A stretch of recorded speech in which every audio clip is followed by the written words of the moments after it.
Hey everybody, I'm Rob Childs, a Rapier swordsman out of the United States, coming to you with another video on Rapier combat. Now today I'm going to be talking to you about the tempo change. This is a technique that I use that is highly effective, and so I wanted to talk to all of you about exactly how I use it, why I use it, and the ways in which you can employ it. Now, as always, this video is not going to cover all of the different ways that you can use a tempo change, but for this video, keeping it short, I'm going to talk to you about how to close with your opponent just before an attack utilizing that tempo change. Now first off, let's talk about what is tempo. Tempo is the rhythm of an action. It is a set beat, if you will, of how something executes. Now a tempo change, of course, is going to be a move that you do that starts off at one rhythm but ends in another. For example, you could start off with a technique moving quickly and then use it at the end moving slowly. This is very effective against your opponent that is highly wired, ready to move on a moment's notice, is just expecting you to explode, and instead you come at them at the end of the attack with something slower moving.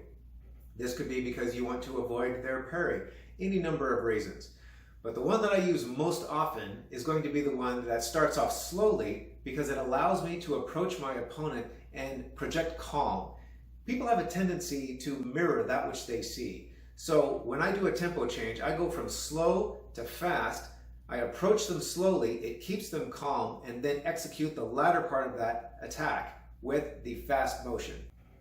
So let's go ahead and take a look at that right now. First, with drill.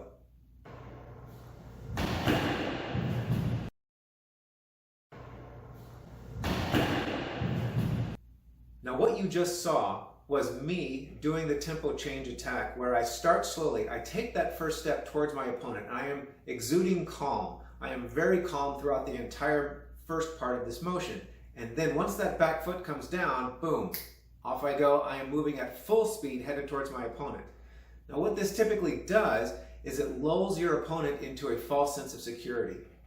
As I said, people have a tendency to mirror that which they see.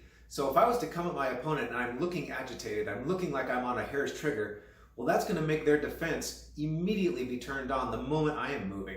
And I don't want that. I want my opponent to be moving as slow as possible. I want them to be one step behind me.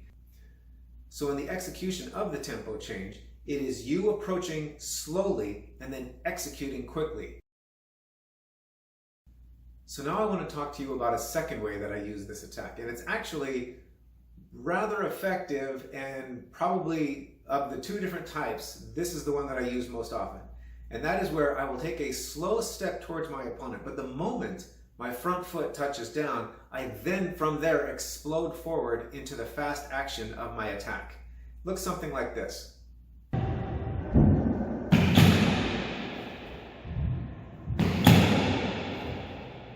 Now what I want to do is show you a little footage of me using this actually against an opponent. Looks a little something like this.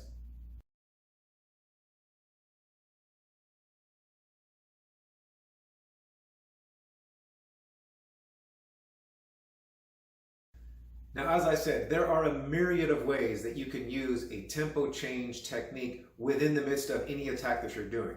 What you just saw was two ways utilizing footwork in order to close with your opponent to that range that your opponent is least able to defend themselves. Again, slow to fast is a very effective means by which to attack your opponent, but there are other ways that you can do so. You can do it just simply with the sword. You can be doing so moving from fast to slow. I have done that many times as well. The tempo change in itself as a technique is highly effective, and once you get this down and make it a part of your repertoire, I'm telling you, you are going to see dividends. So I hope you found this video useful. As I said, there are a great many ways that you can utilize this technique, and this video is by no means going to cover all of them. So if you have any questions, feel free to reach out to me here on the YouTube channel. You can ask your questions in the comments section, or also you can feel free to reach out to me on Facebook. I am happy to help out wherever I can.